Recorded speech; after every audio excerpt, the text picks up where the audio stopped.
Okay, so what about the jobs in tech that you might not want to do, but you can get the job, and the job that you really want is sort of out of reach still? Um, this is sometimes called upskilling. Um, I mean, upskilling is a more general term. I'm actually, to give you an example of this, I'm upskilling uh, to become good at Ansible, which I mean, it's funny because I was using it before and I need to do it again. So upskilling is not specifically, improve your title. Um, but it is the process of like, taking your skills to the next level. But so I'm using that term. I'll do a separate video on upskilling in general. This video is very specifically about the jobs that are stepping stones that lead up to the job you really want. And I'm going to thank Desi and others in the chat for reminding me about this, because they were asking, well, what about this desktop support role? Should I do this? Is this going to detract from my career? And again, I'm going to tell a few stories from people I've known, people I've mentored, people I've worked with, and hopefully that'll help you get understand the conclusion I'm going to tell you now, which is it doesn't matter, but generally speaking, support roles, technical support roles, and technical and programmer support roles, such as quality assurance, which is coming back now, are those are really good because they get you around technology and you can make a more solid decision about where you want to go later. Um, but they're not required. And I want to be really clear on this. I went from having a travel and tourism job in Russian and to being, a Perl developer for an internet service provider and on backend systems. I was also, director of sales for another small internet service provider before that. It doesn't. So my point is, yes, there are certain careers that lend themselves to this kind of gradual increase, but don't think that you have to do that, right? You can shoot for the stars and you can go right for that target career that you want. Um, and in some cases, there may not be stepping stone careers to the career you want. You need to establish trust in other ways, probably by doing a lot of the things that are required for that job on your own, in however way you can do that, while you're, waiting tables or whatever. So, so that's what this video is about: how to get to that job, and basically acknowledging the reality that the job that you want, which there's other tons of other videos on this. You should already have established the job that you want, the job that you're shooting for. You're pulling back that bow and you're shooting for that job. You know what it is. You've got 5 or 10 target companies. You're starting to network with people who do that job. You know the final job that you want, and and that's super important that you have that level of focus so that you know where you're aiming. Now but you're not always going to be able to get right to that job right away. So what are some of the other intermediate careers that are going to get you there? Um, I landed a job in software support specialist working with databases. Initially bummed because I didn't like that one as a dev, but I've learned so much. But it prepares you for the next step. Yes, absolutely. So, so my the takeaway of this video, the primary takeaway is absolutely take a job that you don't like necessarily as your final target, right? Remember that bow. Keep that bow strung, that pulled back, and you're going for that, you're shooting high and you're going for that higher target. But you are going to need to do a lot of stuff to get to that point. Now, um, and if that means accepting jobs, like I can let me give you an example. So well, first of all, I told you my example, right? I was Russian and I called up the ex-mission people and they said, hey, learn Perl. I did, and I got the job. And I didn't have to work up to anything, right? I was immediately hired to do exactly what I had decided I wanted to do because I had been testing it out in another job, which, by the way, is kind of interesting. When I worked for that internet service provider, I was still learning web dev. I had no idea how to do it. I was still learning Perl. They said, well, we need a director of sales. So they hired me as a director of sales to put on my suit and go around. True story. I went to WordPerfect and tried to sell them internet services, and they told me, why would we ever want to be on the internet? That actually happened. I walked out of there shaking my head, and I was like, I realized that I needed to move. I had one of the biggest tech corporations on the planet tell me, and I quote, the internet is, why would we want to be on the internet? The internet is for educators and military. That was the exact words I will never forget. And I walked out of there and I went, okay, we need to go someplace that actually understands the future and what's happening. I remember sitting in that room just looking at that guy, and I probably had a really unflattering face on when he said that, and I said, okay, bye. I was like, you idiot. Anyway, so I mean, I don't have to tell you what happened to Word Perfect and Nobel,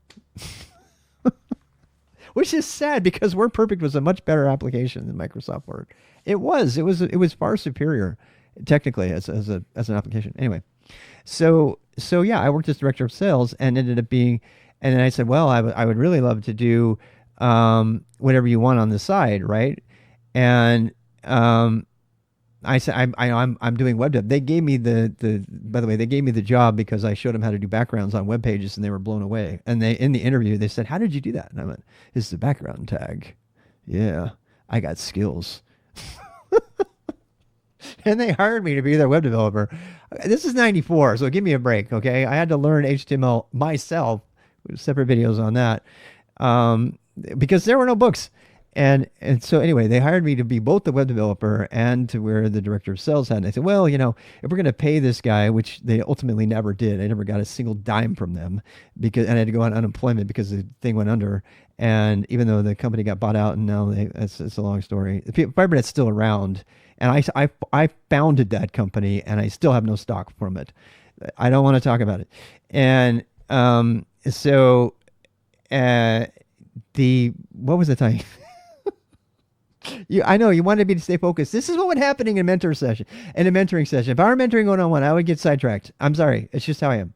So, so I was director of sales and webmaster, and those titles really didn't matter, right? It gave me an opportunity to learn, and I wrote FB.pl, which was the first, I swear to God, it was the first form to mail processing script, backend script in Perl. I was processing emails from all sorts of people all over the world and sending them, relaying their web forms off into email. And that Perl mastery and that FB.pl that I wrote was my that gave me the backend developer job that I got when we moved to Oregon, and I made a lot more money there. And they apologized for hiring me for so little because they were looking for Perl programmers and they knew how valuable they were. The point is I was able to acquire the target. And I did a lot of other things that I hated going to the business meetups. I hated it. My responsibility was to go to the business to shake hands with the Bureau of Business and whatever, and I absolutely hated it. I had to schmooze and everything, and be the marketing guy, and all I wanted to do was get back and write some more Perl code and HTML and work on the website, but that job allowed me to eventually get the job I wanted, and then ultimately do the other thing. Another story of somebody that came at a completely different way. This is a woman that I worked with at IBM, and I just know of her story. She wanted to break into technology. She was a waitress. She's working in the service industry. Really bubbly, fun woman, and she had no idea how to do it. So she got her A+ certification, I'm telling you this story because it's a very, very common route into the IT career world with the least amount of money. She went through all the A+ stuff, which is largely Microsoft-ish kind of things. I mean, I met her because she was on the NT system support team, and I was on the Unix system administrators team, and our teams would kind of, educate each other, and we'd banter with each other sometimes and talk about it. But she wanted to learn Linux, so she got her A+ certificate, which is mostly about how to build computers. It's got a little bit of networking in there. And she was able to then work for a small company like a Best Buy or a small technical company doing desk side support and building computers and stuff. And then she got picked up by IBM doing desk side support, which is something called it's the job in the company where you're responsible for keeping the computers running for the people in the computer in the world. Yeah, and it's like what you're doing is you're making computers work and you're fixing them and you're getting rid of viruses. If you ever haven't seen what is it, the something, that computer guy, what's it called? Move. Um, oh, I can't remember. First, he's gonna fix your computer, then he's gonna make fun of you. Nick Burns. Nick Burns. Go look up this video right now. He was Nick Burns. Nick Burns, your company's computer guy. It's like really old. They have like pagers and everything. There's one with Jackie Chan and it's a SNL skit. What they would do is they would show up and they'd help fix your computer and get the viruses out there, and then they would send you on your way. Um, and in their spare time, they would get together and make fun of all their users. And it's not a fun job, man. That is, most of the people who do desk side support, desktop support, we used to call it desk side. They end up hating it. I mean, they end up really hating it. And they're like, oh my God, please let me be a system administrator, which is now called an SRE or something, and or DevOps or whatever. So they almost always are like trying to go above that. But that is a very common pathway. Most of the community colleges out there will help you get, yeah, they will help you get help desk jobs, and they will send you through A plus or Network plus or Security plus, any one of these, you know, really low bar, credentials out there. And as much as I hate A plus and the company that makes all that stuff, there's just such a horrible company. It is a pretty standard path into the career. In fact, the CTO of PayPal, true story, the CTO of PayPal told me to my face that, no, actually, no, that's not true. Because I remember I was standing in front of his son, who's now dead. Very sadly, he died in a drowning accident the year after he was with me. It's so sad. Um, he he that's how the story goes, because he came in one day and he said, my dad said is asking why I'm not getting my A plus certification, and I said, because it's crap. It's horrible. It's not going to get you a job. It's better for you to learn Linux and a bunch of these other skills, and then you get a higher job. And but it's the CTO of PayPal, right? They think that certificates and the standard conservative paths and giving money to another corporation the way to go, whatever you want to make of it. I was like, no, he has no idea what he's talking about. And he's like, well, he's the CTO of PayPal. And I'm like, I don't care. He still doesn't know what he's talking about. He seriously doesn't. Yeah, it was very sad. Um, um, yeah, I mean, he was such a gorgeous, wonderful young man. Yeah, it's very sad, but he didn't make it. He didn't make it into his tech career because he died when he was 17. Um, be careful out there, people. Be careful out there. Um, depends on if it was a rafting accident, by the way. Depends on if you need to check the box, if you need to know that. Yeah. So A plus certification. I didn't mean to make this a downer topic. I was just telling a story about somebody, and that was the A plus controversy. So some people put a lot of credence in it. At the time, I didn't, because I've never known anybody who had really done anything significant with A plus. Even this person that I'm telling you about, who was on desk side support that I worked with, they got A plus because they had to. Um, but all of their real skills came from building computers on their own and running their own computer network in their lab, at home. And those are all things that I would recommend you do ahead of an A plus certification. But if you are kind of the person who needs, boxes checked and you need to be told exactly what to do, then a community college course that's going to get you an A plus certificate might be the thing for you. I'm not that guy. I am not that guy. I would rather you take that money and buy one or two or 10 Optiplex, tiny little $150 computers, refurbished, put those in your garage, install operating systems on them of all kinds, Windows. You can't do the Mac. Maybe you own a Mac because if you're going to do desktop support, you got to know Mac just to understand it. And then you install, the operating systems on there. Maybe you figure out how to cluster them. You buy a router. You figure out how to do all the routing. You get to learn about that. And maybe you set up, you look at the A plus as a way to like check off all the things that you needed to know, but you don't necessarily have to get the A plus certificate. If you can demonstrate to someone who's going to hire you, if you can talk to them for 20 minutes about your awesome home lab that you set up yourself. You know what I mean?